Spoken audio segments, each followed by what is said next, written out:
Howdy, folks, and welcome to our Tuesday Live. I am here today with Zach from An American Homestead. Say hi, Zach. How's it going, everybody? All right, we got John Willis from Special Operations Equipment, and What's up, I am guys? Nicole Sauce from Living Free in Tennessee. And this is going to be a fun conversation. Zach has been awesome. I reached out to him like a week ago. Yeah, I reached out to him a week ago. He's like, "Sure, I'll jump on," and I took 4 days to answer because I've become a midwife to sheep in the last 7 days and had almost every problem you can, which was an interesting week. And he was like, "Yeah, I know how that goes. We can talk about sheep on this call today." And then he's like, "Well, let's talk about news of the time." And so, of course, instantly something major happened. So let's talk. So what happened last night at 1:30 in the morning Eastern time? Well, I mean, just from everything we've seen, I mean, there's all kinds of speculation. Was this intentional? Was it not intentional? Was it an accident? And to be honest, accidents do happen. But with all the things that had been going on, I saw a comment on Twitter before I jumped on here, and it was someone who said, whether this was intentional or unintentional, this is the result of Atlas Shrugged, and it's just a matter of watching this decay continue, and it's going to continue, and it's because we have just gone so far off the rails. I just watched before we jumped on also the response from Pete Buttigieg off at the White House, and he was talking about, I'm not kidding you, he was talking about how, well, this is a result of the bridge not being designed correctly because it was racist. The designers were racist, and it was taking, it was a bridge designed to take minorities across. I'm like, what world are you living in? What, how do you compute anything that's coming out of your mouth? This makes no sense, but this is the world we're living in. It's the movie Idiocracy that has come to pass in real terms. It's absolutely insane. I didn't know that there were racist bridge designs. Oh yeah, apparently the guy who wrote the Star Spangled Banner named after the bridge, Francis Scott Key, blatant racist, and it's his fault that the bridge collapsed. So you'll have the federal white supremacy squad out there soon to protest something. They'll roll those guys out next. Yeah, the Fed boys. Yeah. So that's what we're watching today, and I'm beside myself at the response from the government. And Russia came out in the last 24 hours saying that basically we believe that Western influence may have played a part in their tragedy that they just experienced. And so is this a retaliation? Was there some sort of hack? It looks really crazy when you speed up that video and that ship all of a sudden loses power and then immediately turns into that pier. It's absolutely crazy. The reality is none of us know. And when the person that does know the truth, we probably wouldn't believe it. Just the fact that things are so absolutely insane and progressively getting more and more insane. Just the fact that the normal U.S. citizen would think that there is something, some conspiracy or something. It's not hard to believe. I mean, look at what happened from 2019, 2020. Like everything they said was actually flip-flopped, and it's coming out, and that we are in a position in the United States right now where nobody trusts the government. Like you don't name something that they did for you in the last, I don't know, 24 months. Name something that they did for you that was of benefit. When you actually find out, when the threads actually unravel, it's actually the polar opposite. I'm not worried about TikTok and China knocking on my door. It's my government I'm worried about. I'm not worried about China. I'm not worried about Russia. We see the guys on my live feed every night. There's dudes from Russia on the live feed every single night, and they're like, "Hey, what's your position on Russia?" And who knows who they really are? But well, one of the things I've often talked about on my channel, I'm wearing my homeschool dad T-shirt today, and as a coordinator of my homeschool at my home here, I decide what's going to be the curriculum, and I put a very large emphasis on history. It's because I love history, and people who know history will understand kind of the prism of what they're seeing today in our world today. Some of my favorite YouTube channels are history channels, history documentaries that are on YouTube. And as things progress and things are declassified that happened in our past, especially World War II and some of the things that were going on back then, there were so many operations on all sides, whether it was Japan, whether it was Germany, whether it was America, so many operations that were completely covered up and not talked about, and they were classified, and that are just now coming to light because documents are being declassified. And you see all of the things that our government and other governments were involved in that people back then, when they lived, never, ever knew about. So yeah. I'm transferring that today in the world that we live in. How many things are going on right now behind the scenes that these governments are involved in, that they're coordinating, that they're setting up, that we will never know the real story about. And I place what happened today in that category. And the disinformation is so much more rapid now, and you're just constantly bombarded. How do you even know what the truth is? But it's a lot harder to hide today because we have these things. We can view that ship, losing power and colliding into that pier. And so we can see, so it's harder to cover things up, or at least keep people from questioning what they're seeing. Whereas before, back then, all you heard about was whatever was written in the paper under some government censor. And that's all you had to go by, or maybe a personal, firsthand account witness or something like that. But other than that, you had no idea. So it's stuff like that. It's crazy. Absolutely. With Twitter and TikTok, you can almost get a polar opposite. Media matters. I know you're well aware of media matters. You've been quoted and somewhat, I would say, attacked. And you just take whatever they're saying and you just jump on that other platform, and you'll get the other angle. When I woke up this morning, I saw the barge thing happen and hit the bridge, and you see that little sliver, and then immediately below it is, here's the other angle and what they don't want you to see. And you see a whole lot longer of the video from what they had just cut, that little sliver. It was funny that Media Matters article came out and talking about how I had claimed that illegal aliens, could buy firearms. And then the next day, or that week, at least a couple of days later, they came out and said, the government officially said, the court has ruled that they can buy guns. And so it's like, where's the conspiracy? This is what I said was real all along. Yeah, well, they took issue with you calling them illegal aliens because they don't call them illegal aliens. Right. They went on to say that you were a proponent of being able to actually execute them. I mean, absolutely nutso. Yeah, I think I have this crazy belief that I think you should be able to defend yourself. And why are we arming people who do not have the best interest of our country, allowing them to come in, arm themselves? Those guns are going to be pointed at us at some point, and not only at us, but our law enforcement, because there are good law enforcement out there. There are people who just want to be able to keep their community safe. And I think that that's changing. But at the same time, it's like those guns and those munitions will be pointed at us at some point. Another New York police officer, I believe, was shot and killed by a guy that they'd released 27 times. I believe that happened yesterday or this morning at some point. Yeah, it's absolutely, it's nuts. But, again, the mainstream media has their narrative and they have to uphold it. But again, the good news is we have Twitter. We have some things where we can be like, okay, I'm calling BS on this, and I don't agree with you. Mm-hmm. Yeah, they're having a hard time trying to keep all that information on the down low these days. Yeah. Well, they can't. I mean, that's the whole thing with the TikTok thing. And that's what they're after is being able to control that. They can control. We know they've been busted out controlling Meta, and they want control of the other platforms. Mm-hmm. Yeah, they do. They want complete control of all information. That's why you see a lot of these politicians out there, especially the ones who are very much entrenched into the modern media and the deep state, whatever you want to call it, about how we have to pass, internet IDs and things like that. Because once you have an internet ID, you can control you can shut these people down. If they have a voice we don't like, we can shut it down. And I'm scared, because I'm a website owner. I'm on YouTube and I'm on some other platforms. I'm worried about the future of my company because An American Homestead is a company. We are an off-grid home. I view myself as an educator when it comes to homesteading.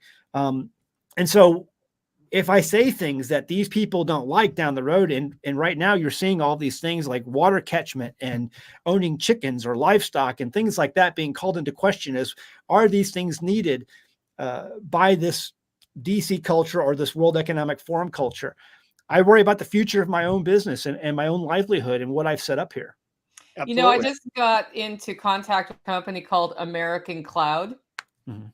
who is motivated to help people like us who go out on the internet and say what we want to say, but who are afraid of, you know, the Amazon GoDaddy cancel. I haven't really dug into their systems much, but they're coming. We have an event in 2 weeks called Self-Reliance Festival.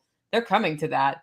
And I'm pretty excited because for the last, ever since the big Donald Trump moment, I've been looking at like, how can I cancel proof things a little bit better than they are? And I've resorted to serving things outside the country because the government doesn't have the same uh, command and control rights as that point. But if these Right. guys are legit, like I'm stoked to check out their stuff and Well, start thinking about migrating out. and I'm worried even about that, and I'll tell you why. And it's because right now you have these hosting companies that can turn you off. Like Google can censor me. Google has censored me. So like I'm search results and things like that. I'm way down on the list on things unless you really search for me specifically. But there's a company. It's been trying to launch for the last number of years, and they can't get hosting, they can't get banking, because if they go to a host like a large hosting provider like Amazon, because they have their own web services that you can jump on board, Amazon makes them sign agreements that we can limit your speech, we can only certain topics can be talked about, and they don't want to do that. And so the banks won't give them access to be able to transact with that platform because of what they want. They want to be able to be a free speech platform. So I worry about some of these companies that want to come up and what they're going to be fighting, through in order to operate. And this is the world we find ourselves in. Are you aware of Public Square? No, I'm not. Haven't heard that one. App called Public Square. A guy was out of San Diego. They actually had a rep at SRF a couple of events ago, and it's all freedom minded. So you can look it up through, I believe they have banking, venue, food, clothing, and you can just look at the area and basically freedom minded. They don't have any, if you're not a Second Amendment supporter, you can't be on there, right? If you have regulations and stipulations of firearm carry in your store, if you required your people to take the thing, or if you required masks. So even during the high point of lockdowns and stuff, these guys were like, hey, kind of a speakeasy type deal. We are freedom minded. You come in here. We are not requiring this. You are welcome here. And it grew. They started, I think they had 7 million on the first year, and I think they're on the third year now. And they're making their rounds, man. They're on Tim Pool and Crowder and all the big and what's stuff. it again? I'll check it out. Public SQ. Public Square. Okay. Mm-hmm. Yep. It looks like a little square, and it's Public SQ on the app stores. But then again, it comes through the app stores, right? So they could actually remove that as well. Yeah, you'll need to be internet based. And I looked into some of this blockchain domains that exist out there.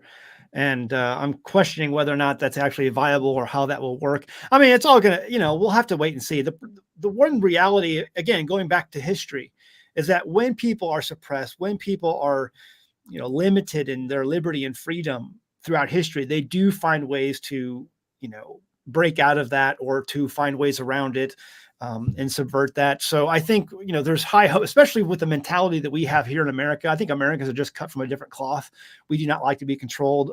I know there's a lot of people out there who are sheep these days who just go with the flow. That last few years have showed us that, right?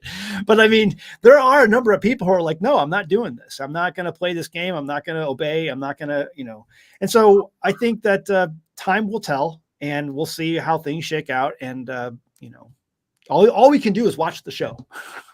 Well, it's hard to find examples that endure for a long time where the totalitarian regime takes over and really stays in control, because the underground networks bubble up. There is that spirit of wanting to be free in people, whether we think we can program it out of them or not. You can't program it out of everybody.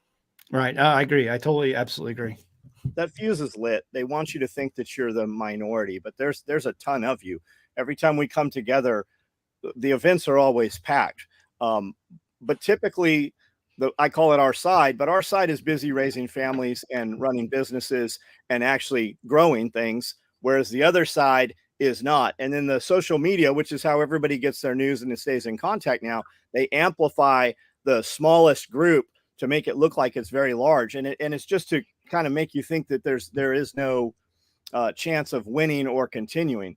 But if you look at just local Facebook groups, everybody has so many chickens that they are giving away chicken eggs. Everybody has so much milk that there are cow shares everywhere. Even if you have to sell it as plant supplement or pet food, depending on regulations, but it's out there, man. They cannot control it. And I think like the whole bird flu thing, they were going around and harassing backyard flocks. They were harassing, I think they went after Strombergs and a few other places. And they went in and they PCR tested that stuff, ramped that up, and just shut down all those poultry farms. But it's still here. Like they were talking about having to vaccinate and interstate commerce, and you wouldn't be able to get chickens through the mail anymore.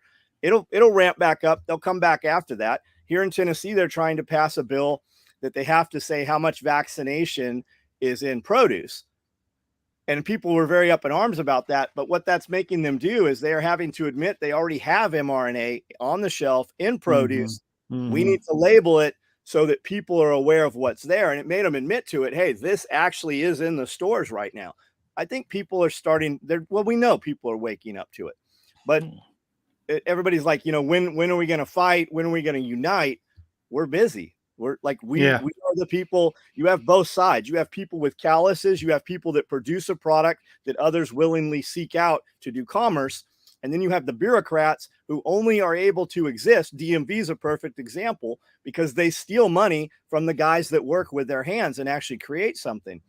So I don't know what the answer is, but I mean, we just keep going and we keep having the conversations, and they definitely are, as the article that was written naming you. I mean, they're definitely concerned with that, or they wouldn't be drawing attention to you. I would assume that you gained a lot of supporters and a lot of traffic because it always backfires on them. Well, I did gain some. There was a bump, but YouTube has this. I'm shadow banned, and so I don't know. It's about a year and a half ago. I really stopped getting more subscribers. If I get an influx of subscribers, they'll go through and unsubscribe a bunch of people to keep me kind of in the same ballpark. I should be over 1 million at this point. But I've been I hit a ceiling a while back, and I've just never, and in my videos too, before I even hit the subscriber ceiling that they didn't want me to get above, my videos were, shadow banned, and people talk about how my videos don't come up. I mean, there's people like John Kohler too, he's a good guy on YouTube, and he's got, I don't know how many subscribers, but his views are so small because YouTube won't allow stuff like that he produces to come up in feeds. And, I think different people are shadow banned in different ways. But it's the world we're living in. But I think that all of this government control that we're seeing when it comes to livestock and chickens and all this stuff going on right now, like I just did a video recently about Pennsylvania. This is the same state, obviously, that's doing the Amish farmer wrong. But now their health department has come out and said, we need to cut down on chickens because they may be contributing to a rodent problem. And I'm like, what about all the people who put up bird feeders? I'm like, all that stuff falls to the ground. Squirrels are eating it. All the other rodents are eating it too. That causes more of a rodent problem than anything your chickens are going to do. And I made the point in my video that, I've had chickens for years, and a mouse runs across the coop. They are tearing that thing to shreds. They are just as good almost, and sometimes better than cats. There's no way this is causing a rodent problem. But no, chickens are vegetarian, don't you know? Oh yeah, that's right. Yeah, I'm sorry. But no, it's like what the reality is, they don't want you to be able to feed yourself. They don't like the fact that you have this independence. And these are a bunch of PETA worshiping, liberals who are trying to figure out ways to rein you in and rein that self-sufficiency attitude in. But all they're doing is making people angry. I would take it a step further that's even more insidious than that. By taking your food supply away, you have to eat theirs, and they can control what is in theirs. If you look, Tyson just came out and said, we are going to be vaccinating. Chick-fil-A came out yesterday and said, we're no longer following our first point. We are going to be using vaccination dependent, right? If we have sick animals, we are going to vaccinate them, but we are no longer going to say that we're using, non-vaccinated chicken. So Chick-fil-A is gone for people that were like using that. Tyson, which is clearly the devil. I mean, everybody knows all the crazy Tyson stuff that's gone on through the years, and Purdue and all those guys. but it's just one by one ticking that off. We know that they are vaccinating that stuff. We know there's mRNA stuff in there, and we know they're putting hormones in those things. And your ability, it's about removing your ability. And at the same time, you have the 15-minute cities and the smart cities, and people go, oh, that's not happening. It's absolutely happening. Yes, it is happening all over the place. So to take away your ability, and that's what every dystopian novel, every book, every even piece of history, if you look at Holodomor, it was the same thing. Push them to the cities, fence the farmers, starve the farmers to death, and then take all the feed to feed the cities. And I would say that it is that in play. If you look at Agenda 21, when Alex Jones and all those guys, tinfoil hat and all this crazy stuff, every single piece of Agenda 21 came to be. And then 2030 and 35. And it's right in sequence, man. Well, they have to keep renaming it, though, because they put out the lofty goals. They don't quite make it. They start being vilified, and then smart cities become 15-minute cities. But the smart cities have existed for 20 years. Like, I came from a smart city to get out of it, right? And now it's like, oh, now it's a 15-minute city, but I know darn well you can't get anywhere in that city in 15 minutes because of the traffic problems they created. But they won't admit that. It's beyond that. If you look at China, you can't leave your 15-minute city. Right. Like, literally can't go through the gate. They have facial recognition scanning. There are no vehicles. You live and work within 1 mile range. You entertain. You're only allowed to leave the city twice a year. You're not allowed to fly. Now, when you, Nicole, say smart city, that is not at all what is coming. Like, what is coming is something very different than what you're talking about when you say you came from a smart city. And there's one going into, I believe they're building something in Nashville. There's something in Chattanooga. Is it? I think it's further. I thought it was the other one. Not Chattanooga, the other one. Knoxville. Yeah, but Chattanooga, they are actively instilling the 15-minute city agenda. Yeah, good. Let them lock them in. There's those C40 cities. Like, I'm sure you guys are familiar with that. The C40 program, but there's a lot of cities on there that aren't listed. Like, they have official cities that are listed on the C40 list. And then there's other cities that have mayors that are signing on to that, but they're not necessarily, on that list, but they're still pushing out that plan. That's their goal. I mean, it was Pittsburgh the other day. The Pittsburgh mayor came out and talked about how he's implementing a lot of the C40. He signed up to this, but he's not on the official list, but he's still implementing what their goals are. So it's just crazy, but that's where they're going. Yeah, they're buying those guys off. They're bribing them, or they have something on them, or they just want to stay in that position. The rules for thee, not for me. The guy in power doesn't have to follow any of that stuff. So of course he'll take the money to buy off on all of that. Oh yeah, he's going to keep eating steak. He's going to keep eating whatever he wants to eat, but you're going to be eating gruel. Yeah. I mean, cricket. Don't forget the crickets. Oh yeah, it's cricket gruel. and with the poisons and everything, I mean, of course it knocks the testosterone down. So if we can control what we feed you, I mean, they did the same thing in World War II. They were dosing all the wells in the villages with fluoride, before, so it just takes away the will to fight. So if we can, as I mentioned, we just got back from St. Louis. We went to the homeschool conference there, and we had to stay there for a good 4 days or so. And there's just you eat some food that you don't normally eat. And I came back and I was having issues breathing a little bit. I was having some aches and pains in my feet and legs, and I was just like, "What is going on?" And it's like, it's the food. It's the food that I was eating there. I don't eat this stuff normally. I don't even like going to town when I'm on the homestead. But I go to these events sometimes, and I go to speaking events throughout the year. And it's just like, when I'm there, I have to really guard myself about what I'm eating or what environment I'm at. Just staying in a hotel and because I live off grid, right? All of this is powered by my solar panels and batteries.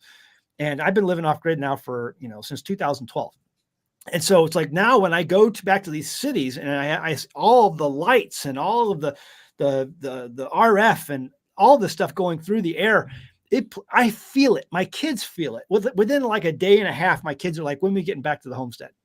And so the noise, it's so loud. Even though it's just a loud white noise all the time. Yeah, so my body feels it, and when you remove yourself from that, and then you go back to it, you really feel it. And so that's kind of where I'm at now. But everything you're eating out there, you got to be careful about what you're looking at, what you're eating, and reading labels. And I was never a label reader, but man, I don't pick up anything. Even if I trust it, I always still look at the labels because you don't know if they've changed it. I mentioned this on a video recently too, where there was one brand of chili that I still bought today in the store because sometimes, as a parent, you want to have an easy meal that you can just give the kids, pop open the can and make some chili, throw it in a pot, add maybe a little bit of this and that to it. But I picked it up the other day and now they're putting soy stuff in there and all the stuff that they didn't put in there before. And I'm like, what in the world? It was the last brand that I trusted and now it's gone. Yep. And you're slowly being whittled out of things that are good for you, or you thought was good for you. And soy is not grown without glyphosate. It's right. It's all every single bit of it. Let's kill everything on multiple acres, like nuke it all and then grow food in that and then harvest it with glyphosate. Absolutely. Yeah. That's how that works. Do you have your little lamb with you? Yeah, my little lamb is so far she's done about 5 ounces. We were talking off camera and she said she's got a bottle baby that she's got to take care of. Yeah. Yeah. So what's the attack on homesteaders? Like we keep hearing the everybody's making videos about this children's child protective agencies saying they had some homeschool family's child was being abused and we've got to get in here and we've got to check this and we've got to shut these. Like we keep doing the same thing over the last week. Was there any discussion of that? Not there. They did bring John Lovell in from Warrior Poet Society. And I'm getting ready to put up a video here later on today that just talked about how when I first got there was just a huge crowd. It looked like it was more than last year who came to this convention. And John spoke that night. He was kind of like the headliner, John Lovell from Warrior Poet Society. He's got like 1.5 million subscribers. Anyway, he has a message that's full of truth, but it's a message that can be hard on the ears because it's not this itchy thing, itching ears type message. And so he presents a lot of reality. He presents a lot of truth. And I think some people were probably turned off by that. And I noticed throughout the rest of the weekend that the numbers were down. It looked like to me. And I wonder if that's because, they're just a lot of people aren't ready for that message. My point being is, yes, they are attacking because he's a homesteader. He has his own animals. He has young boys he's raising. They do chores every day like any homesteader would do. And so, but there is this attack that is being levied at people who are trying to have a more self-sufficient lifestyle, more independent lifestyle, who can see the dangers at our stores when it comes to groceries and say, you know what, I'm just going to grow maybe a little bit of stuff on my own and raise a few animals and have that as an alternative. Or some people are going full bore into, doing totally that.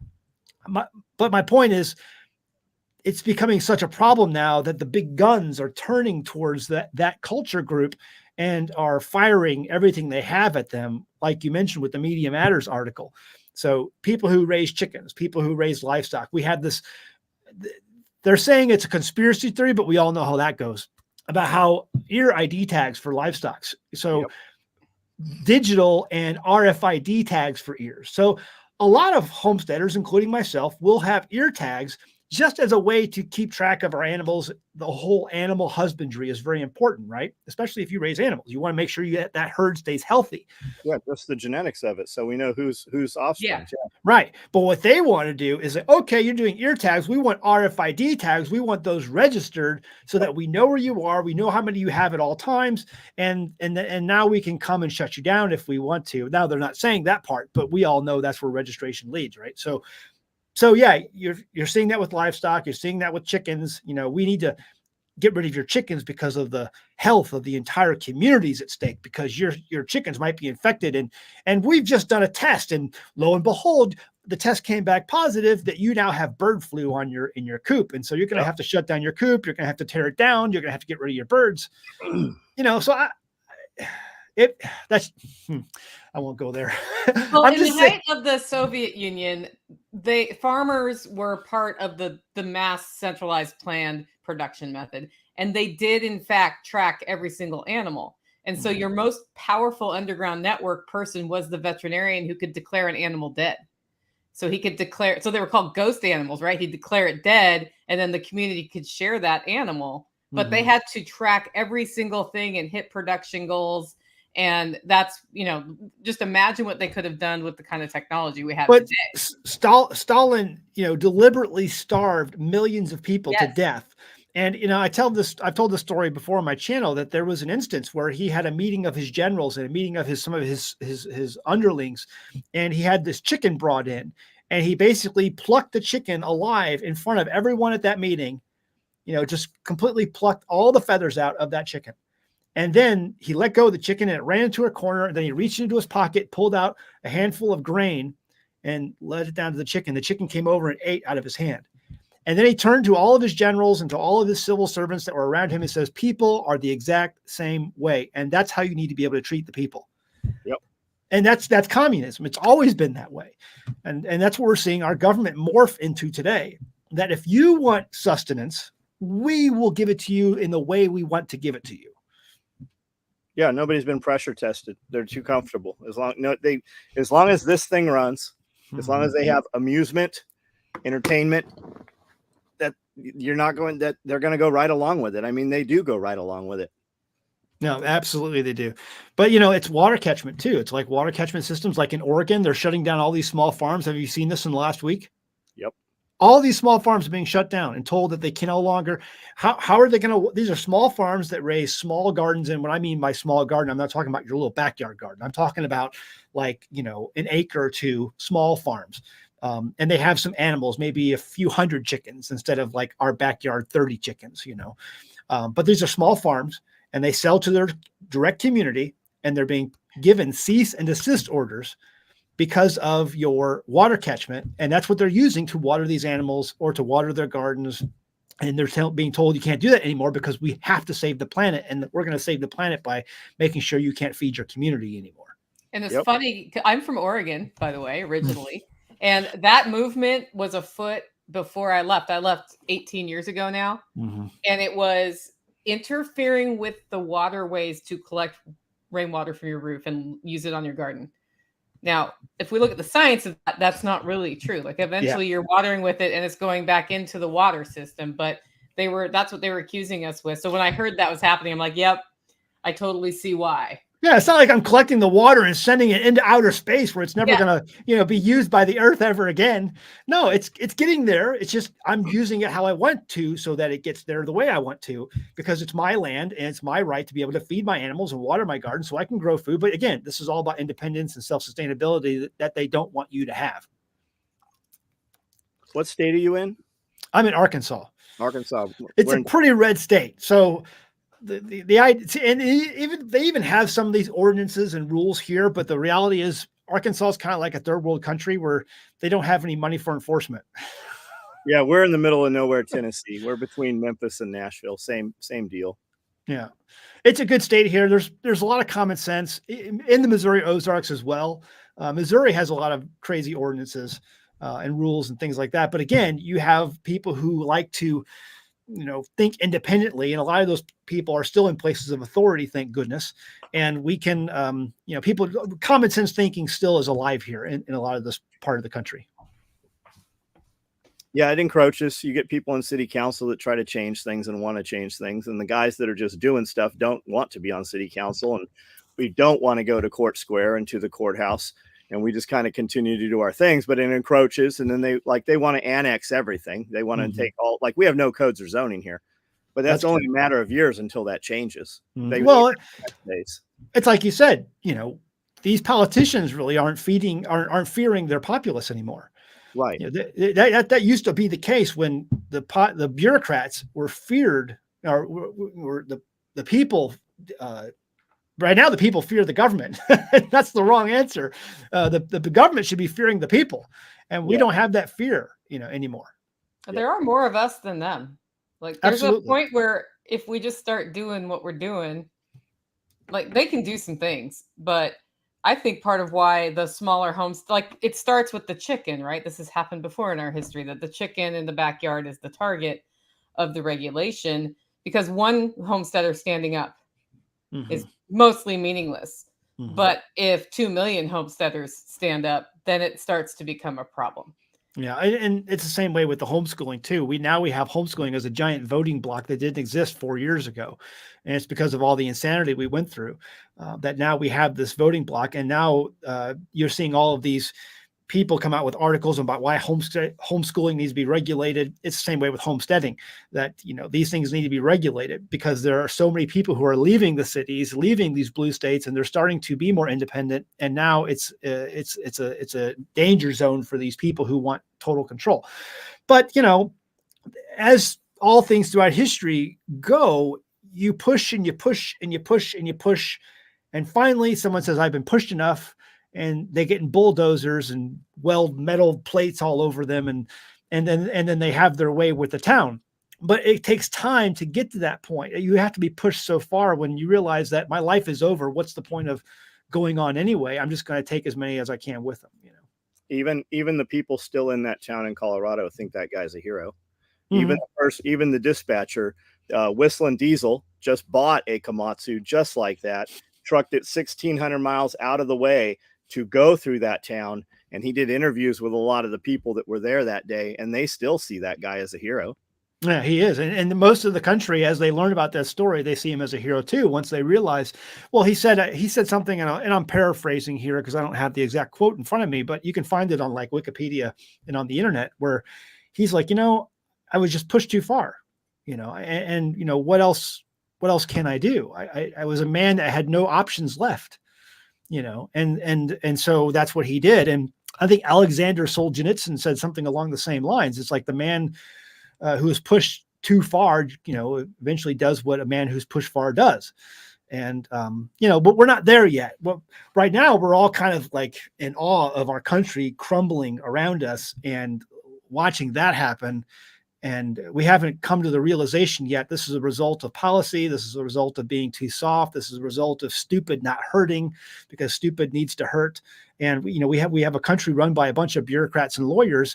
And Shakespeare said, "Kill all the lawyers," because they're going to make your life difficult.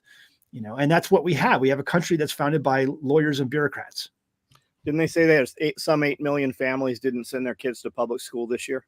Isn't Yeah. the number that that's 8 million new people having that conversation.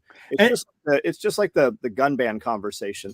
They say, "Hey, we're going to take all of this," and then they go, "Oh, we're just going to take okay, you can just have this. We'll just give you this. At least it's not this, right?" And then they do more and more and more, and they'll never take them all away because nobody's going to obey any of the laws. You're going to realize that they have no enforcement. It's just like you sent $40 billion of my dollars to Ukraine. No, they sent $40 billion they created to Ukraine. They just continue to tax you so that you stay involved in the system, so that the system has the appearance that it's actually real and still continues to exist. They say that if 1% of people, just 1%, showed up to dispute traffic tickets, you would completely collapse the entire system. They wouldn't be able to process it if just 1% of people disputed those tickets. Yeah, I think we have a nation that does not know history. And because of that, they don't realize that this was a country that was basically founded on not giving up our guns. Yes. The whole Lexington and Concord Bridge was about the guns. They were coming for the guns. And we said no. People said no, and a country was born. But that's not taught in schools. It's taxation without representation. That's why our country was founded. No, we were upset about that, and we were really upset about it. And that's one of the reasons why they said, "Okay, we're taking your guns away because you're really upset right now." And that's when America was born. When we said, "Oh, you coming after our guns? No, we're not going to give up our guns." And now we're really mad. And so that's what happened. That's Lexington and Concord. But you're not going to be able to push that here in America. We're never going to give up our guns. At that point, that will be pushing it too far. People will be getting in bulldozers at that point. Well, they want to make examples, right? It's just like the January 6th thing. They want to go after all of those grandmas and all those people and set an example of them so that other people who think they might go and do that, it makes them think twice. It's just like all the red flag laws, right? They can't go after all the guns. Oh, did you see that? Did you see the thing that they put up the other day about the red flag laws? Tell me. The Justice Department put up a new red flag law, basically website where, you saw that? They put $100 million into it. It was passed in the omnibus spending bill at midnight on Friday night.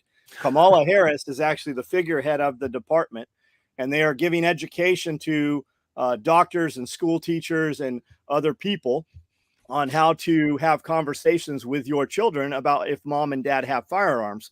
And there's plenty of examples of red flag laws where a guy had left negative reviews on this dude's business, and that guy red flagged him, and they went in and no knocked and took all his guns. There's no process to that. They just take all of your stuff, and now you are prohibited while you go through the system. It's just like in taking you into a psychological hospital. Law enforcement can drop your ass at a psychological hospital, and you can be held for 72 hours for observation. And if they say, hey, take these pills, you're like, I'm not taking those pills. All of a sudden you find yourself in there longer and longer and longer. And how do you get out? I mean, what is the repercussion for that? Yeah, well, the Justice Department is gone. There is no justice anymore. So there's no due process. But yeah, the thing with this website and this red flag law, it's not only that, it's just anybody who posts something online that gets reported could be construed as something that's dangerous. And now those guns have to be taken away. And that's scary in itself, that could happen without due process. But what's really scary is that you are pushing people now to the bulldozer phase, and there are good people really who just want to have a job and do their job, who work in the government. You're putting those people at risk of the bulldozer people. Sure. Because they're going to get caught up in this. And so, and again, going back to history, those tar and feathers that came out against the tax collectors and all these people, they didn't just happen to the tax collectors. They happened to their families. It happened to their families, their loved ones, their friends, their neighbors. Anyone they were associated with also got tarred and feathered. Do you understand the kind of horror you're bringing down upon yourselves and upon our country? And I don't think they do. But, and the whole point of my homestead, listen, I saw this years ago. I saw the trajectory of where this was going. I lived in St. Louis, and I said, I got to get out of here because I don't want to get caught up in this mess. And I tell people, find a hole, get your family, and crawl down in it, because this is going to happen. This is going to collapse. And what you want to do is be able to survive on the other side of it, because it's going to be a messy process when this collapse happens. We're $35 trillion in debt. There's no way that debt's going to be paid. An economic collapse is a cake that is already baked. And so if that being the case, and you have all this other control and stuff going on right now, you've got to get yourselves in a place where you can withstand and just weather the storm when it comes, so that one day you and your family can survive, and your kids can grow up and they can have maybe weak men create hard times, right? Well, that hard times eventually create strong men, and the strong men create good times again. You want to get to the other side where you can see those good times again, or at least not, if not you, your family or your kids. Most of your neighbors like-minded, I would take it. Yeah, we have I live really way out here. There's no cell servicing wherever I live. I mean, you can get on the backside of my mountain. I'm on a mountaintop in the Ozarks, and you can get a limited cell service over there. But no, it's very remote. There are people here who are very conservative minded. There are a number of liberals in my county seat, but I think most of the justices of the peace who run our county are all very conservative. It's a very red state, and it's good people here. And all they want to do is just raise their families. All they want to do is pay their taxes, have some chickens, have some cows, have some sheep or goats or whatever, and just be left alone. They just want to earn a living and live life and be happy. So what do you think the answer is? Get your hole, get your family, and crawl down in it, because there is no saving this. You're $35 trillion in debt. That will never, there's only two ways you could fix that. There are two ways you could fix that. You could get Congress to stop spending money, which won't happen. And you can get the Fed to stop printing money, which won't happen. So, because we're too addicted, it's like a heroin. You're a crack addict, and you've got to keep that, that train running. And so if you pull that away, you will have a depression that will make the Great Depression look 10 times, 20 times, 100 times worse. The alternative is you keep going down that road, and you're going to get hyperinflation. And again, you're going to have a major fallout from that. That's going to make Zimbabwe look like a picnic. Yeah. So because I've told people on my channel, we're 35 trillion in debt. You are going to live in a day and age, years ago I said this, you're going to live in a day and age where you start to hear the word, when it comes to debt, described as in the quadrillions. And now they're saying that on mainstream media. The derivatives debt right now that our country has is in the quadrillions. there's no coming back from that. So So we're not paying it off. No, you can't. It's impossible. It's mathematical certainty. You can't do it. So my point being, what's the answer? Get a hole, get your family, and crawl down in it.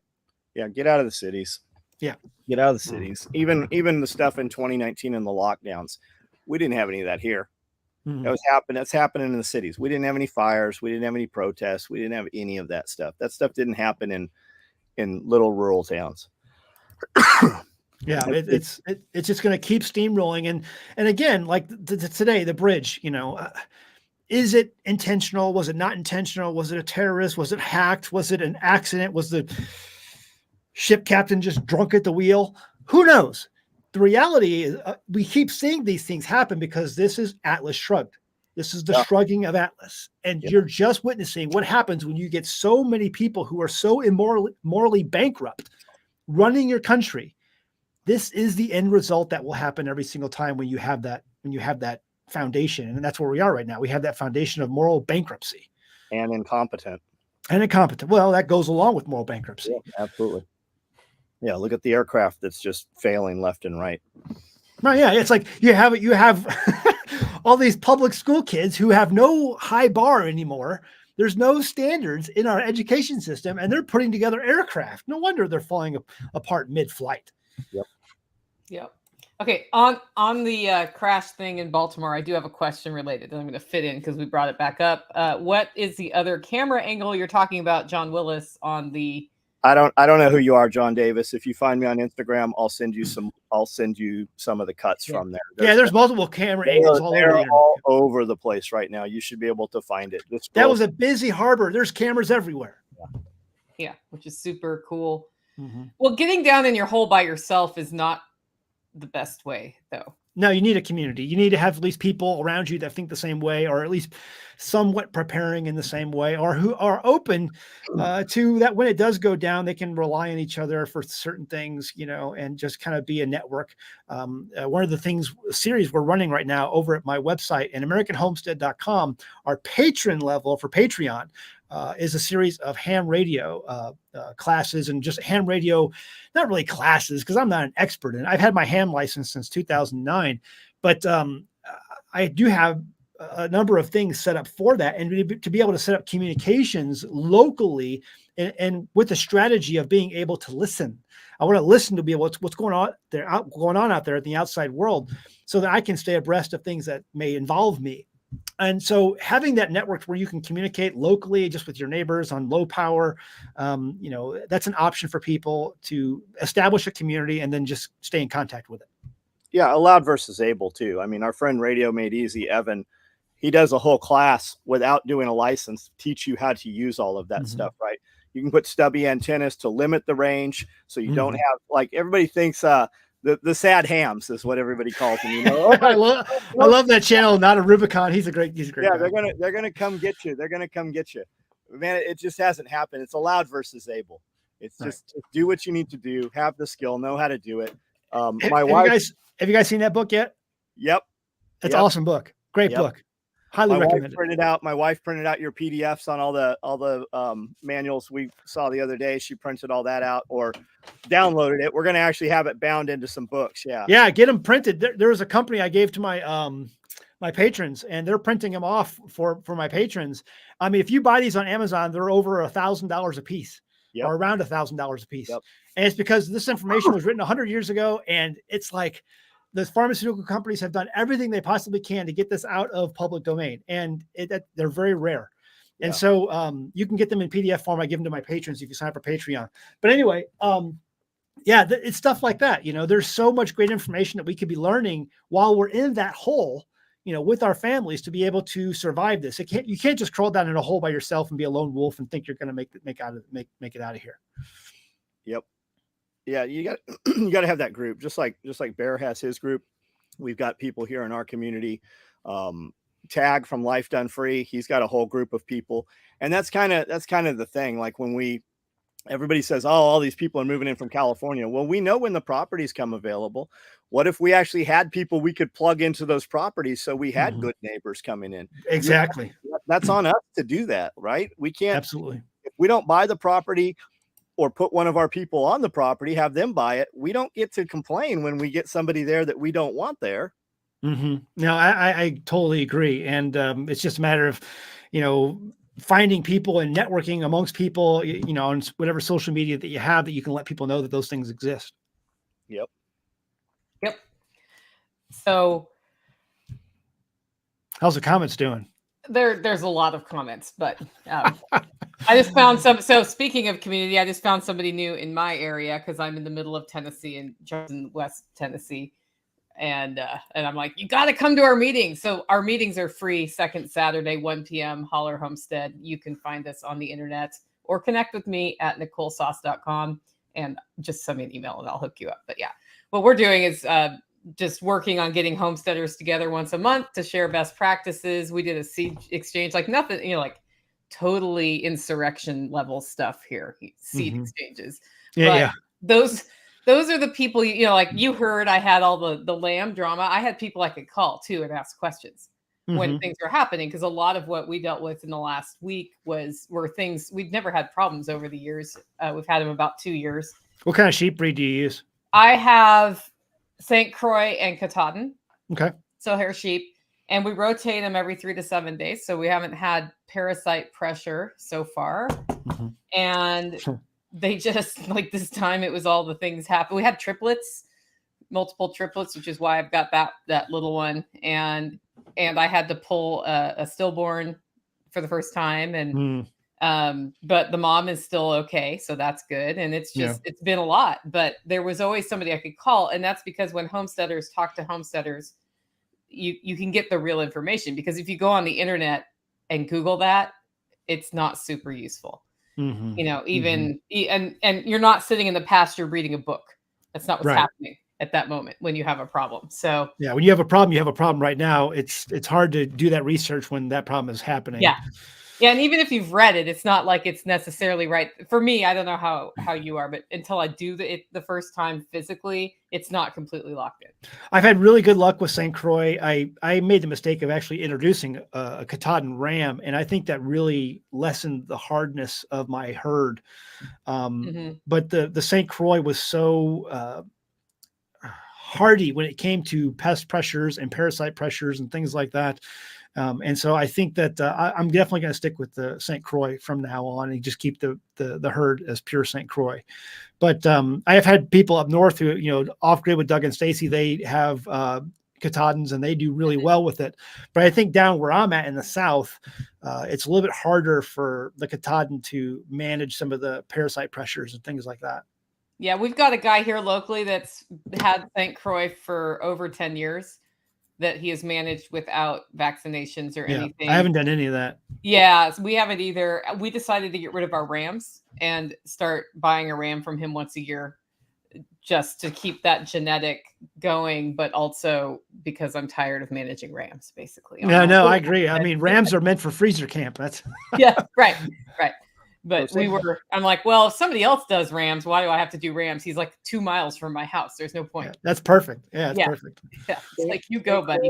St. Croix is what I have. That's what Doc Barry runs. I think he's got probably 100 of them right now. He has babies available. He hit us up last week, said, hey, I'm going to have some babies available here pretty soon if anybody local wants any of those. But we don't vaccinate ours. We've got 1 ram, 3 females, and then we had babies. Like my ram is with the females all the time. They had babies in the ice, in the snow. We didn't do anything. We walked out in the morning and we're like, that thing looks dead. And you walk up and it's not, it looks up at you and the mom's right there. We didn't have any problems. They just do it on their own at the worst possible time. We didn't try to control when they were going to birth or anything. They did it like right in a snowstorm every single time. Yeah, I've lost a couple to freezing. Like they drop it like 2 a.m. and it's like, I don't know, negative degrees outside or, very close to it. And I lose them. I go out there and they're frozen, but it's rare, but it does happen. I've also only had singles. I haven't had any twins or triplets either. How old are your ewes? They're young. This is the set. They're 2 years old now. Yeah. Yeah. They should start, if they don't drop doubles by next year or this next cycle, then yeah, you should. Yeah. Well, listen, I'm of the opinion, sink or swim, Yep. if you don't make it, you don't make it. I just don't have time. I'm a single dad, and so I homeschool my kids, and we got lots of other projects going on around here. I can't be. I know it's like a bottle baby, right? But there's no bottle babies here. Nope. There's one here. I didn't think there would be, but we really want one more female. So. You know, the benefit of having those things is they're so cute and they're like so personable. After that, they can be like your pet. You can almost bring them in the house and let them run around, whatever, because they've had that care, that one-on-one personal interaction that other animals will never get. And so, but again, I just don't have the time, to do that. Yeah, I'm glad that she will be more handleable because all of our other ones are terrified of us. And so every time we have to catch them for whatever, like I had to pull the two stillborn, we had to catch her still.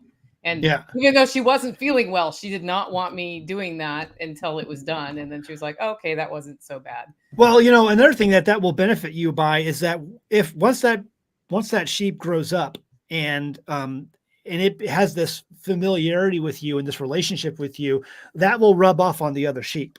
The sheep will say, oh, that sheep trusts you, so maybe I should trust you too. And so it'll actually help you have a better relationship and overall experience with your herd, I think.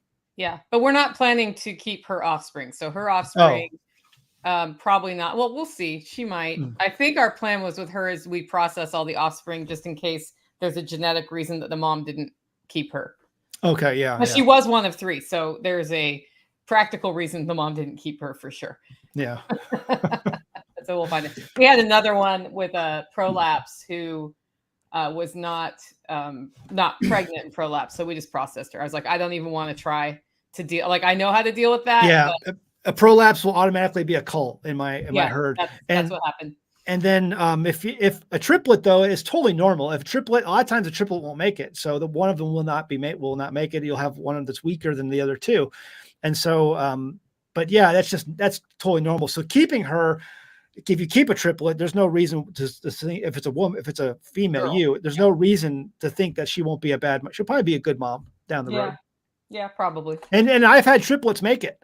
So we just had triplets on one of my sheep this last year, and all 3 did perfectly fine. Oh, that's great. Yeah, I've got one mom raising 3 over there, and then the other mom out of the chute was like, not you. I was like, well, now we have a decision to make if we're willing to put in the work. And I may not ever do this again. And it's expensive, right? Like how much is that feed?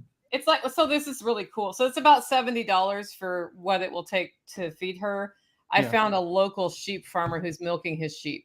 Okay, that's good. So I have actual lamb milk coming today, and I have to decide how to, because you can't just do that. You can't just change like that. So I have to decide what we do about that. But because if you buy the milk replacer or the lamb milk at the store in powder form, that stuff is expensive. It is expensive.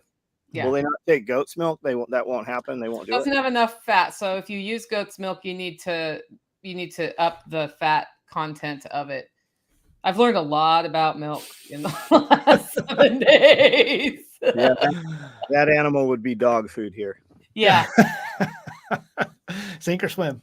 Yeah. Well, and she may, like, we don't know if she got enough colostrum on day 1, and the vet said you won't know for 2 weeks, and then you might just come out and she's dead. Yeah. Like that could still happen. And then it's been all the effort for nothing. And so we had to have a holler neighbor meeting because I live around multiple families who work together. And I was like, are we willing to do this? Yeah. And because if not, then so we decided to do it this time and we'll see how it goes. I tell people, man, get involved. Even if you raise just a couple, you're now declaring food independence, right? And I just saw someone comment, Grafted and Grace, my bottle babies help tame the herd. It does work. It does work. But I tell people, get that independence, start small. Chickens are usually the entry-level drug. Sheep, I listen, I know people out there, they love their goats. But if you use you do goats, and then you move to sheep, you'll be like, wow, this is a world of difference. Yes. Yeah, so, we had goats.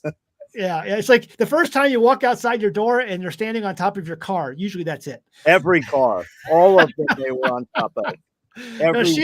A sheep will never do that. So it's like I tell people, just save yourself the headache and go with sheep. Go get a few of those. They respect boundaries really, really well, whereas goats do not. I tell people like goats are like drunk teenagers, who found the keys to daddy's liquor cabinet. They don't test your fences. I've never come out and their head's been stuck in the fence. None of that happens with sheep. Never. It's awesome. Yeah. So yeah, but just starting small and getting your feet wet and that knowledge and experience when it comes to food independence, you're really declaring war on the system. And I mean, the WEF, the World Economic Forum, has made, they're open and honest. They're telling you, we don't want you to be responsible for these things. We want to do that stuff for you, and we want you to be happy with it. Yeah, they tell you about their plans, man. They put them all out there. They telegraph the punch every time. Mm-hmm. Maybe we Crazy should stuff. Yeah, maybe we should believe it. Oh, we should. Absolutely, we should. Yeah. Yeah, back to the sheep, man. If you need to build soil and you don't have enough land or grass for a cow, you can do that with sheep. Like you can run those sheep over there, man. They will build that soil up. Yeah, absolutely. And if you need to do something with it, you can actually pick it up. Like that's what I like about them. Like I've been hesitant for cattle because they're giant, and we also don't have the land for it here at the moment. But also, like I have to trick that thing into thinking it needs to respect me, and if it decides to lean, what am I going to do about that? It's all over. 100 pounds. I mean, on the other side, their demeanor is such that they are gentle if you raise them right. But I've always wanted to have those Highlanders. They say those are really great with kids. Yep. And they're really docile. And it's just where I live, it's so hot that you need to give them a pond to soak in, and they have tick problems because we have ticks here. And so, but I don't think it worked good for my area, but they're amazing with children. But if you live in an area more up north and you have some ponds and it doesn't get, super hot like it does here in the South, those Highlanders are fantastic, and they're small, so they're manageable. Yeah, they're for sale everywhere. The babies actually cost more than the adults do. Yeah. People get those things, and then when they get a little bigger, man, you can get them inexpensively. They're all over the place. And the meat is fantastic. I heard great things about the meat, and then the hides, because a lot of times people don't care about the cow hides, but the hides on a Highlander will bring money. The Dexters are also smaller, which are that's the one that around here a lot of people are very interested in, the Dexters. Yeah, that's again, it's just about getting your feet wet and getting some experience. Start small, but declare your independence by just at least getting started on some level. If nothing, grow a garden. If nothing else, plant something. Just if you've never done it, just plant something. That will be the fuse right there. Just plant something. And these animals that you do bring onto your homestead, you begin to experiment with. You can use their manure, that they produce to put in your garden to supplement your garden. Even chicken, as hot as it is, like you're growing grass. So years ago, someone said, Zach, if you want to be a good sheep farmer, you need to be a good grass farmer. And so we're raising quail also. And I took some of the quail. We had like 3 buckets of quail manure that were taken from the cages, and I put it on some of the grass out in one of my fields. And you can tell where I put that down because it's rained a couple times since. The grass is so green where I put that down. You're not going to burn the grass. Or if you raise corn, you can put that chicken manure right on the corn and it will not burn it. Things like tomatoes, cucumbers, other stuff like that, or you can't do that. You'll kill your plants. But like sorghum, corn, or just grass that you're using to feed your sheep, to be able to get that lush, full grass, use all that chicken manure, clean out your coop, save it, don't throw it away, and then use that to grow something that can feed your other animals. Now, here's a question. I was listening to something this morning about positive things from alpacas. Do you have any information on those? My personal opinion on alpacas, and what's the other one too? Llamas. They're cute animals. They look great. And actually they're really good guard animals for like a sheep herd. However, they do require maintenance. And the first thing we got involved in was Shropshire sheep, and the Shropshire sheep have to be sheared, and that's a lot of work. And let me just tell you that the people who shear sheep, those people are artists. It takes a lot of time and a lot of experience to do this, do it right, and not hurt the animal. And so if you're like us, you got involved with that one time and you hurt a few of your animals, and it just breaks your heart because it's not it's a nick. It's like really bad. You have to shear those animals. And that's something I don't want to be involved in. I don't have that kind of time. If I had the time to get good with it, then maybe, but an alternative, if you want a guard animal, a really good guard animal would be a donkey, because a llama has this benefit that you don't have to feed it. It eats grass like everything else. Okay. But a donkey also eats grass. You don't have to buy a special feed, and it's a fantastic garden animal. It's got to be a female donkey. It's got to be I forgot what they call it, a mammoth donkey, I think is the breed. But a female donkey is fantastic at protecting a herd. They will kill coyotes. They will kill mountain lions. They're fantastic at protecting your herd. So I would choose, and I don't have to shear it. So I would choose a guard donkey before I would choose a llama or an alpaca. Yeah, didn't Greg Judy said almost 50% of food input goes to producing wool on a sheep like that? Shepherdness has some great videos where she breaks down all of the math, has all the numbers in there on those. I love her videos.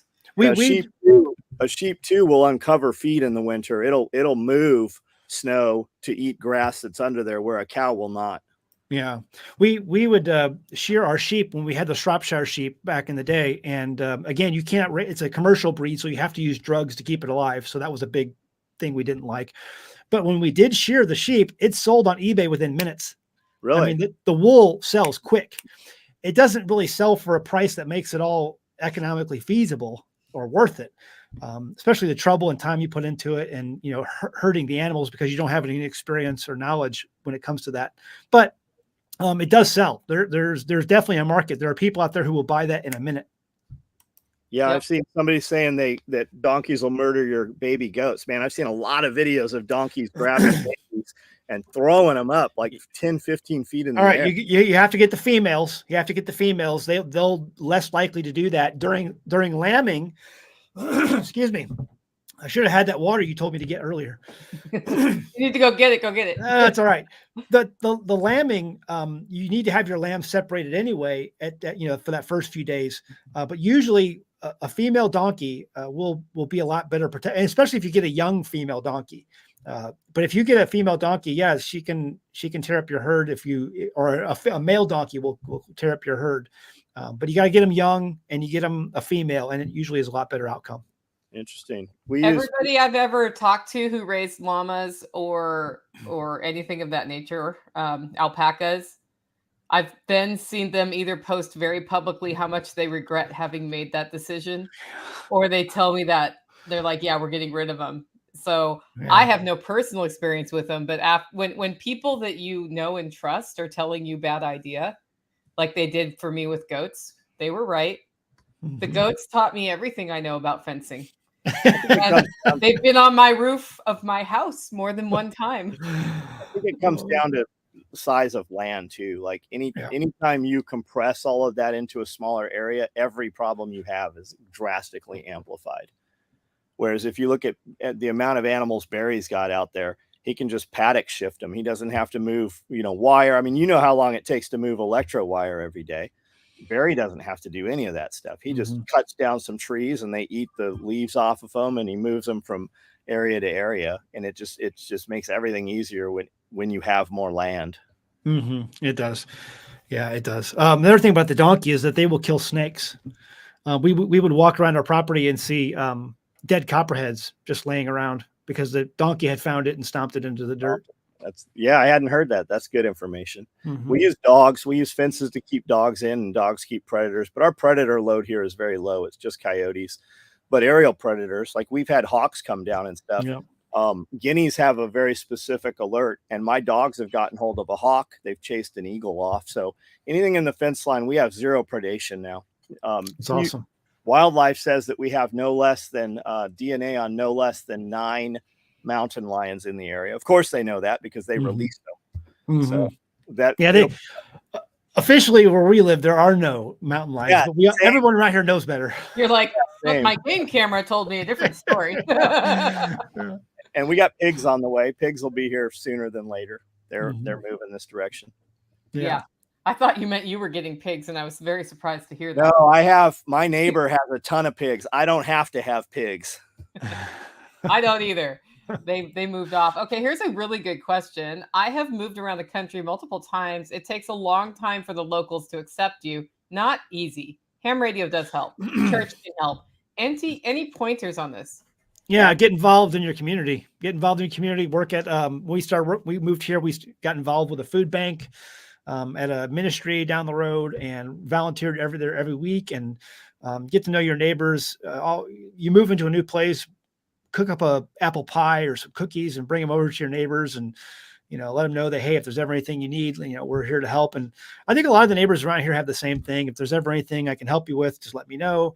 Because there's going to be good fences make good neighbors, as the saying goes. So just, work with your neighbors, be open to that. And I know some people today can be unreasonable, but it's good fences make good neighbors. Be friendly, get involved in your community, and talk to people. And here's the deal. Don't sell a multi-million-dollar house in the city and then move into the country and drive your Lexus down the road, and that's your vehicle, and put up a bunch of lights and around, and just light up people live in the country because they like to. If you want to have that city life and city experience, move back to the city. Don't bring that to the country, because if you do, people are going to look at you like drive your rusty old pickup, buy a pickup truck that's rust on it, a good truck, and, drive that. But don't drive some of these, don't come into the country, town, small country town, driving your Lexus or your, what's the other one out there that everyone always drives? I can't remember the name now. No help at all right now. It's escaping me. But anyway, don't drive your G-Wagon into the. It's not going to work. Just add value. If you talk to older people, they like to talk. Just listen to them. You don't even have to interject. Just listen to them. If you see somebody doing something, stop and assist. If they're doing yard work or they're moving something, every group has a local area Facebook group. When you see people asking for help, just show up and help. You don't even have to charge anything. You will quickly be accepted. It's very easy. Like if you move from the city, you move for a reason. Just remember that when you come to the middle of nowhere. It is amazing. It's actually baffling how many people have moved to this most impoverished county of all of Tennessee, and they want to know why we don't have a bowling alley or a roller skating rink or a local. We had those things. They went out of business. You guys won't buy 40-cent coffee. There's no way you're going to start a third gym. It's not going to work. You moved here for a reason. Just remember that, and just add value. Just help people and don't expect anything for it. You'll be surprised what happens rather quickly for you. Have the self-reflection to take inventory of the people and the things around you, and then try to blend. When in Rome, do as the Romans do. Yeah. Well, if you're moving to the country, if you stand out, everyone's going to see it. Everyone's going to know, and you're going to be different, and they're not going to accept you. But yeah, people like nice people. And if you can be a nice person, they'll be more open to deal with you. Like I have people down the road who they make sourdough bread. And so I buy sourdough bread from them. And there's people down the road who sell me raw milk. I used to have a milk cow, not anymore. There's too much going on, but she has cows and she sells her raw milk and I buy it. And so it's like, I think one of our founders of our country said, you don't need to have peace treaties with other nations. I forgot which founder said that. What you want to do to establish good relations is to conduct business with other nations, because when you're making money and they're making money, everyone gets along better. And you're less likely to go to war, because when the gravy train's running, you don't want to stop the gravy train. And so if you're supporting your neighbors by buying eggs or milk or things you can't produce on your homestead from them, and they're buying things from you, and they're seeing that cooperation, you get along with people pretty well that way. And I think it's very important to want to get along. If somebody says something you don't agree with, you don't actually have to correct them. It's okay. Yeah, it's okay. Just, if it's not important, why do you need to, why even have that conversation?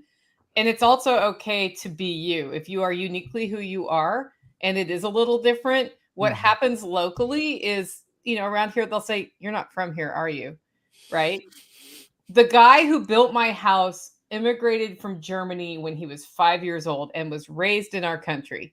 And he is still referred to as the German fondly by the people. He's just, it's his thing. I'm the weird one that came from Oregon who asked for organic feed before anybody even thought about doing it here.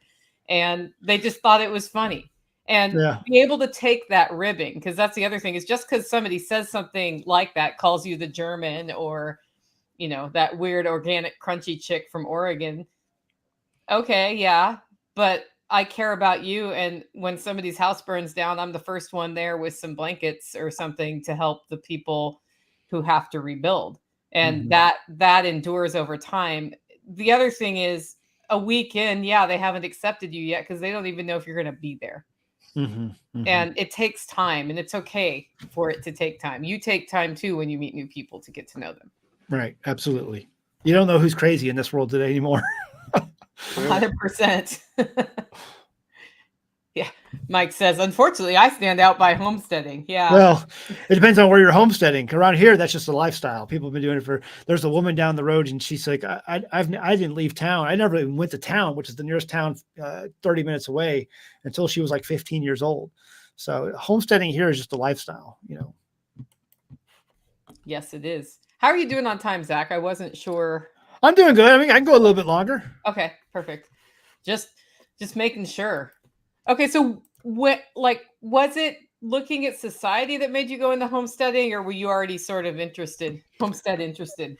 There was a number of reasons. The biggest reason was, again, I did the math on, 2007, 2008 was really an awakening for us. So I don't know if you know, my wife died of cancer in 2019. So back when we were deciding this together, and back in 2009, we saw the math. Again, we're how many $1 trillion in debt back then? It's gotten even worse now, but like, there's no way to fix this.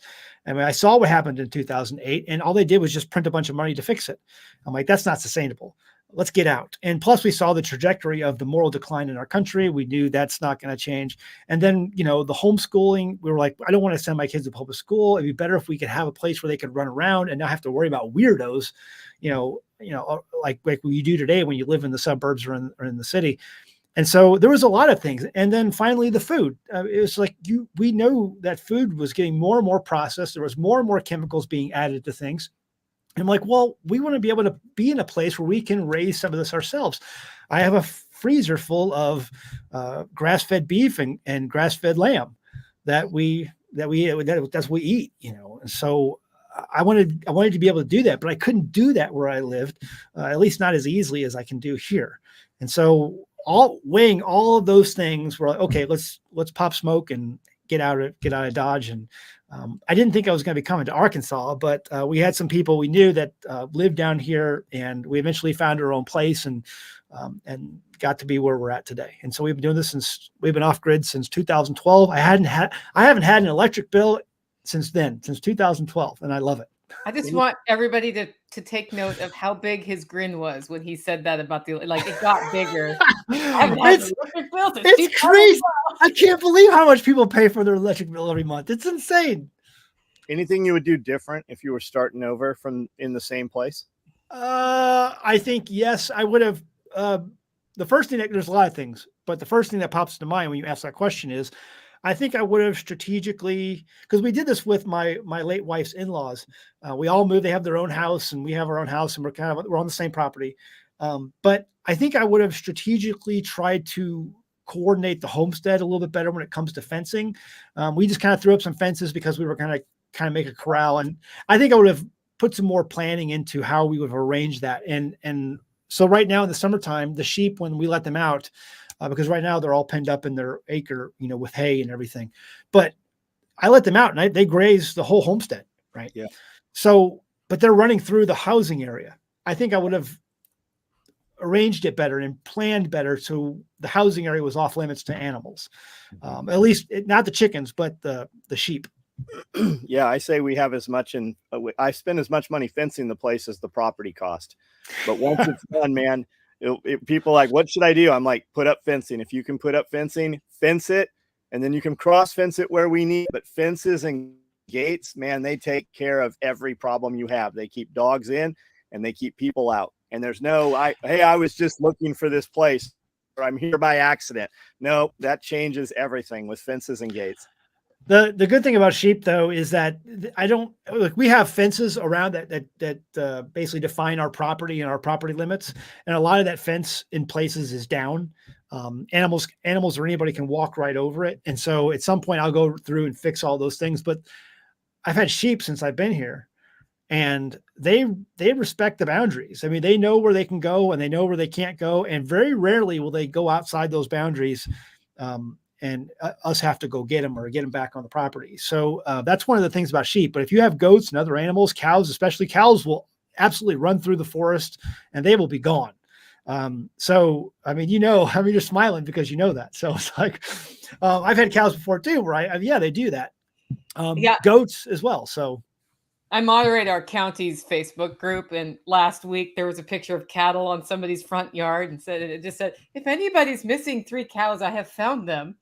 And that's what I was laughing about, because, you're not always expecting, because it's very rural here, but there's town, and you don't usually have cattle on your front yard in the town. But yeah, last week they did.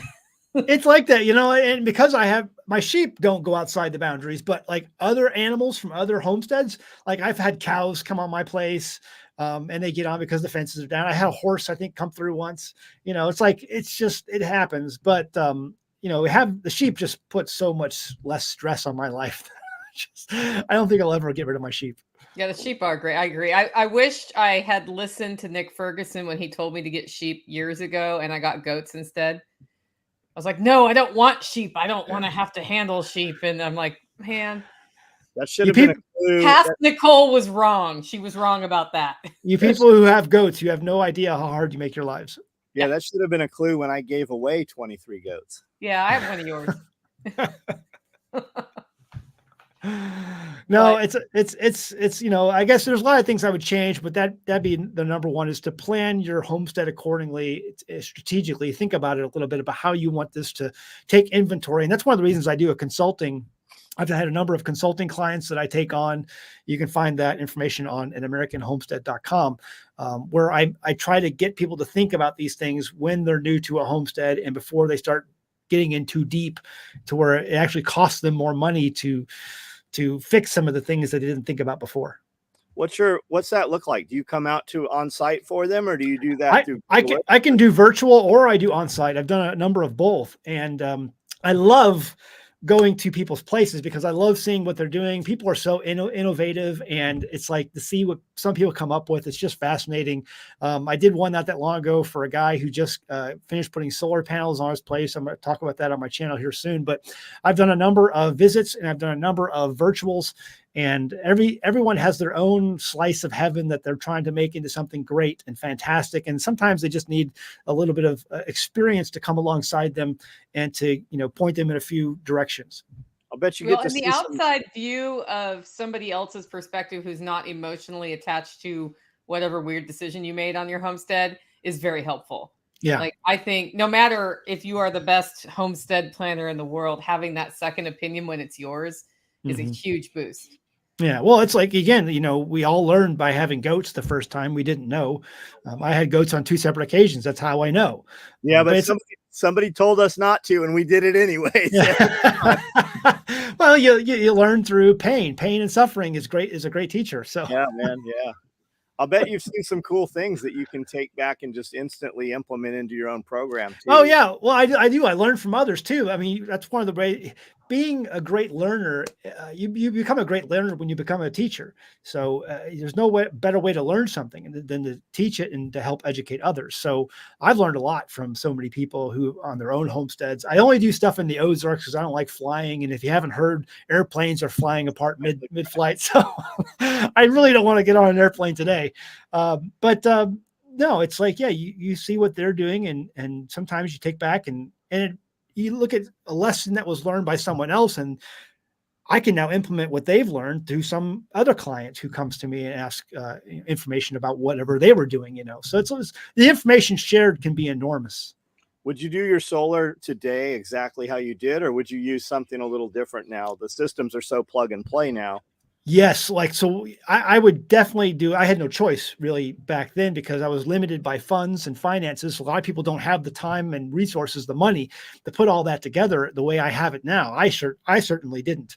So the best way I tell people to get started with solar, especially if you're on a very small budget, is to just incrementally work it up. And a lot of the stuff can be,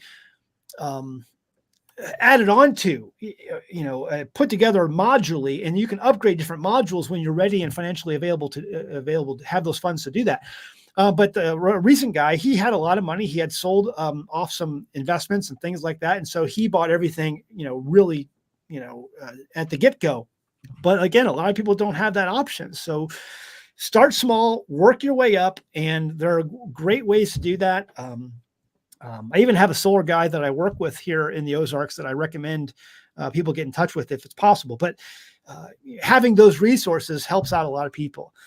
Having that experience helps out a lot of people because there's a lot of money that can be lost if you do things the wrong way with solar. And like you said, there's so many options today that are plug and play. Before, you had to buy a combiner box, you had to buy the solar panels, you had to buy the charge controller, you had to buy the inverter, you had to buy all these different things.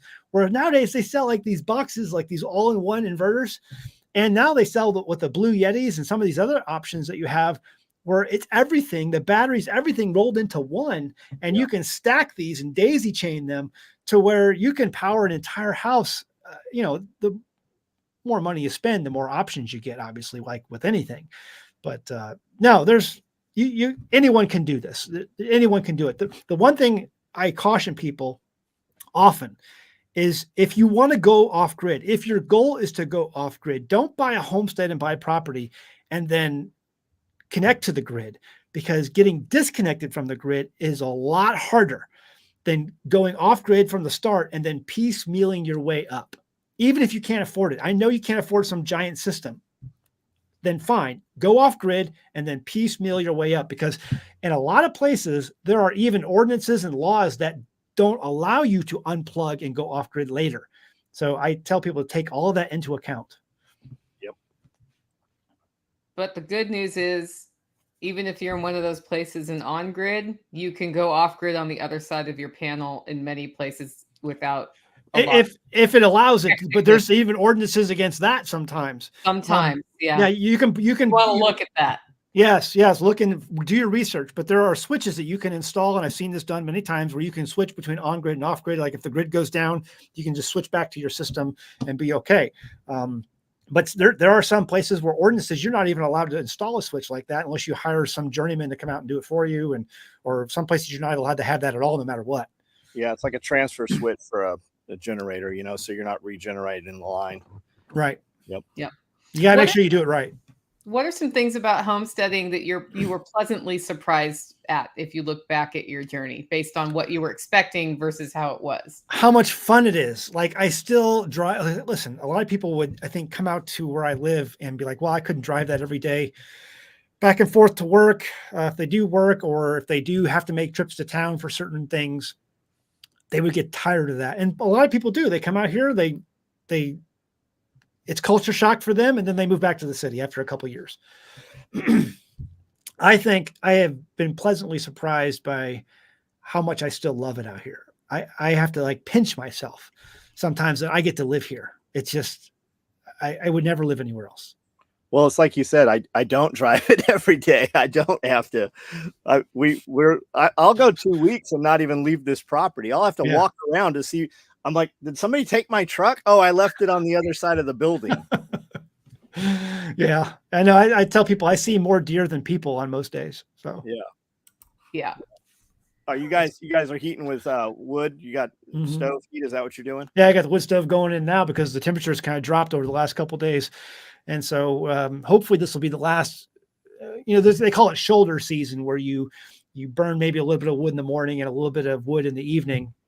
But it got kind of warm there for a while, but now it got down in the upper 20s last night. So we had to put a couple logs on the fire and keep it going. It's going right now. Yeah. Wait, that means that's hitting us next, John. Well, we got up, we were 79 degrees and all of our trees put on flowers. And then we were 28 degrees for a day, and we lost a lot of the peach trees lost their bloom. Yeah. But I think we're probably okay. I think we're good. My good. peach tree is suffering. I'm sure it won't produce fruit because we got that late freeze and we had the blossoms out there, and I was like, oh man, I'm just going to cut that thing down and put pear trees. Everyone says pear trees do really well around here, so I'm going to plant a bunch of pear trees. We put in a ton of figs because we get so much off of those fig trees. Yeah, I love the figs. We put 36 more in last year. We've already put 30 more in this year. We did the Chicago cold hardies. So they're supposed to be more cold tolerant. And then our apples typically implode, but I keep hearing Arkansas, so we're going to put a bunch of these Arkansas apples Arkansas black that are supposed to be rust resistant. Yeah, because we got all cedar trees. I killed one of those last year in my food forest. We put it. I've never heard of the Arkansas black. These varieties. Yeah, Arkansas blacks are supposed to be cedar apple rust resistant. Yep. So I put one in, and I killed it in 1 year with cedar apple rust. Really? Yeah. William and Billy Bond, man, they swear by those. So does Kerry Brown. Wait a minute. You said you killed one of the Arkansas ones with cedar rust? Yeah, the ones that are it's just my property has very heavy pressure. So apples and pears do not do well here, but plums and peaches and cherries can do well.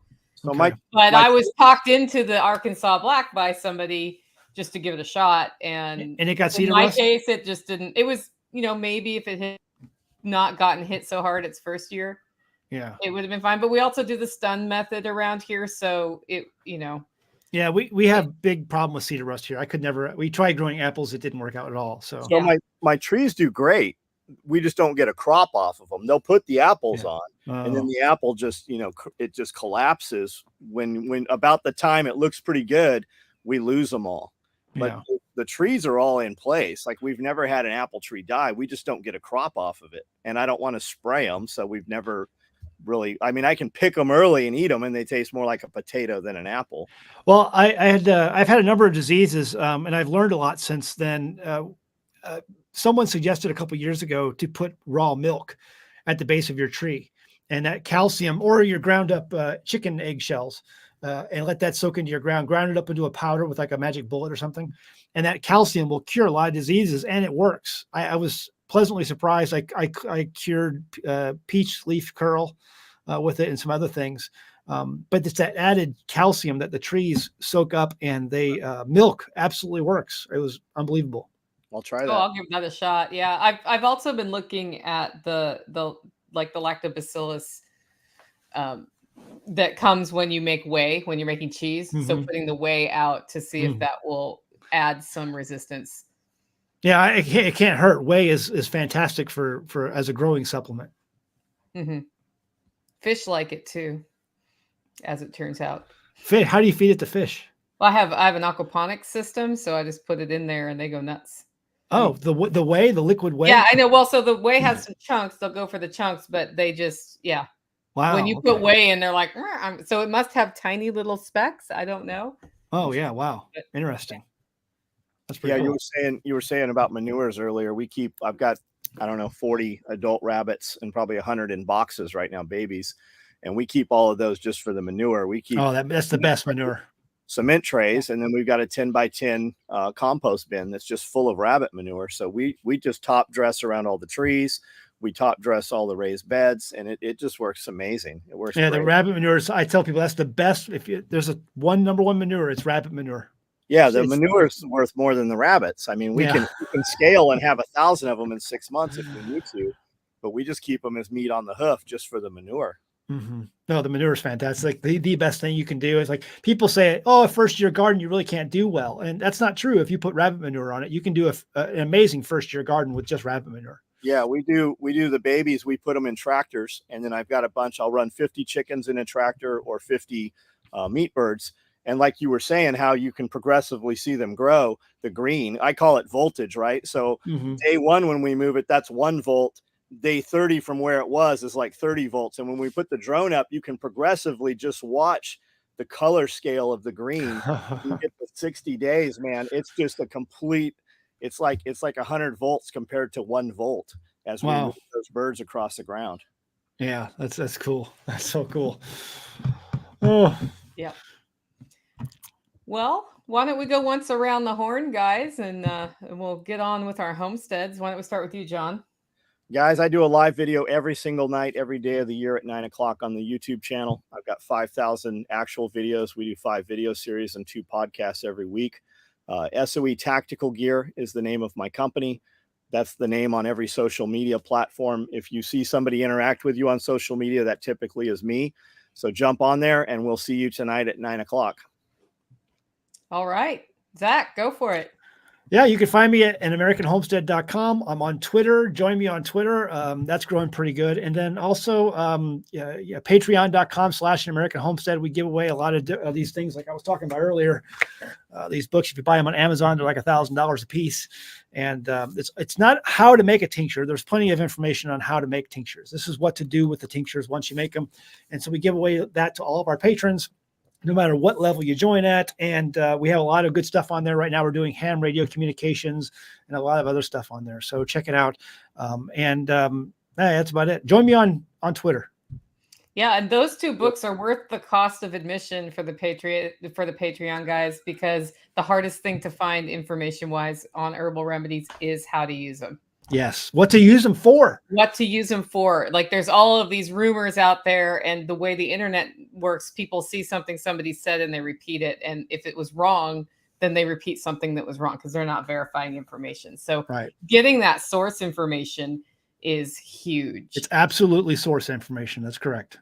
So I'm Nicole Sauce from the Living Free in Tennessee podcast. And if you haven't gotten your coffee order in yet this week, you need to get it in by Friday at hollowroast.com, because we will not be roasting next week because we're getting ready for the Self-Reliance Festival. And I will be at John Willis's getting all the tents set up and those sorts of things. So check that out at hollowroast.com. And if you haven't grabbed your tickets, it's selfreliancefestival.com. We'll see you next week, guys. See you guys.